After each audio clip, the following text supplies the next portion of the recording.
பாவக்காய் பொரியல் எப்படி பண்ணலான்னு பார்க்கலாமா? பாவக்காவை நல்லா இந்த மாதிரி பாதி பாதியாக கட் பண்ணி எடுத்துக்கிட்டு நல்லா இதில் கல் உப்பு போட்டு நல்லா கொடாயணும். பாருங்கள், இது நீங்கள் அந்த கல் உப்பு போட்டு நல்லா கொடாய இந்த பாருங்கள், இந்த மாதிரி ஜூஸ் வெளியில் வரும். இதே மாதிரி அந்த ஜூஸை எடுத்துகிட்டு திருப்பியும் நீங்கள் கசக்கி எடுக்க திருப்பி ஜூஸ் வந்துக்கிட்டே இருக்கும். அந்த மாதிரி ஒரு 3 தடவை பிழிஞ்சு எடுத்துட்டிங்கன்னா அந்த ஜூஸ் எல்லாம் வெளியில் வந்துடும். வெளில வந்த உடனே நீங்கள் அதுக்கப்புறம் நம்ம பொரியல் பண்ண ஸ்டார்ட் பண்ணலாம். இந்த பாருங்கள், நான் பிழிஞ்சு எடுத்து வச்சுட்டேன். நீங்கள் அதுக்கப்புறம் இன்னொரு எக்ஸ்ட்ரா கூட நீங்கள் 2 தடவை 3 தடவை பிழிஞ்சு எடுக்கலாம். பட் நான் 3 தடவை, ஏன்னா ரொம்ப கசப்பெல்லாம் வெளியில் போயிடுச்சுன்னா அப்புறம் நம்ம சாப்பிட்றதுக்கு பிரயோஜனமே இல்லாமல் போயிடும். ஏன்னா கொஞ்சம் கசப்போட சாப்பிட்டா தான் வயிற்றில் இருக்கிற பூச்சி சரியாகும். நமக்கு சுகர் இருந்ததுன்னா அதுவும் கொஞ்சம் கம்மியாகும்.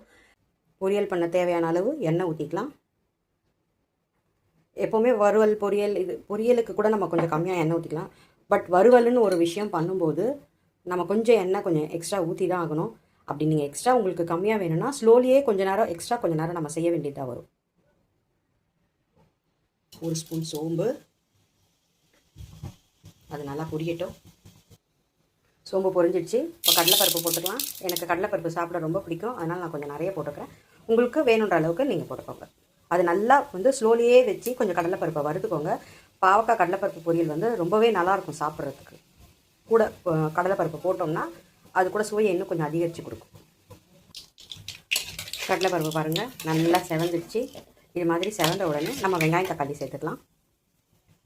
வெங்காயம் போட்டுக்கலாம். வெங்காயம் நல்லா வதங்கட்டும்.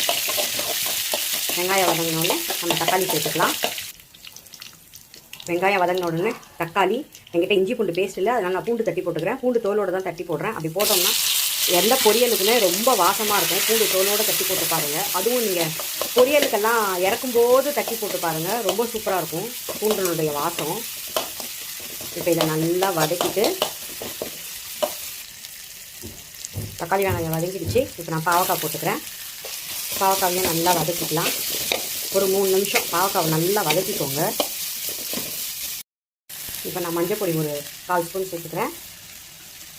மிளகாய்த்தூள் உங்களுக்கு காரத்துக்கு ஏற்ற மாதிரி, இருந்தாலும் நான் ஒரு 1/2 ஸ்பூன் போட்டுக்கிறேன்.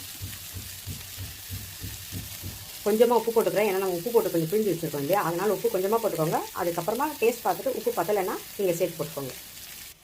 நம்ம தண்ணி போட்டு பாவக்காய் வேக வச்சுக்கலாம். பாருங்கள், இந்த ஸ்டேஜில் நான் பாவக்காய் பொரியலை இறக்கிக்கிறேன். இதுதான் இன்றைக்கி எங்கள் வீட்டு சமையல். சாப்பாடு, கீரை பருப்பு கடையல், கருணக்கிழங்கு வறுவல், நாம் செஞ்ச பாவக்காய் பொரியல். இதை நீங்கள் செஞ்சு பார்த்துட்டு எப்படி இருக்குன்னு உங்கள் ஃபீட்பேக்கில் கமெண்ட்டில் சொல்லுங்கள். ப்ளீஸ் அப்படியே என்னோடய சேனலை சப்ஸ்கிரைப் பண்ணிக்கோங்க.